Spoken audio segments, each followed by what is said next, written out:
We've seen Israel bomb the Syrian airport dozens, if not hundreds of times over the last few years.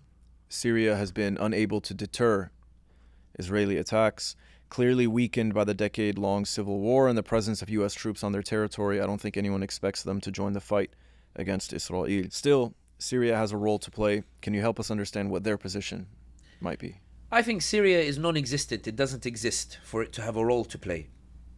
I think that what Israel is bombing is now an Iranian proxy and Iranian pro-Iranian militias that are in Syria. Assad does not have the power to order a counterattack on Israel, does not have the power to resist Israel. When Israel is bombing Syria, it believes it's bombing Iran. And Iran is deciding whether Syria retaliates or not. Iran is deciding the mobilization of the forces on Syrian territory to apply pressure on Israel. Assad is out of the picture, impotent with no power whatsoever to do anything. On the contrary, Assad is more focused on Idlib and bombing Idlib.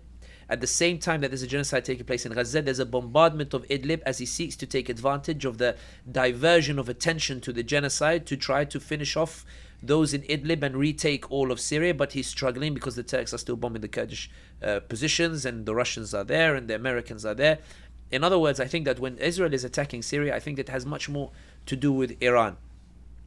And I think in this particular context, Syria's role is primarily as a launch pad for Iran to keep the pressure up on Israel. And I think in reality it's a damning indictment on Syria itself. Bashar al-Assad destroyed the whole country.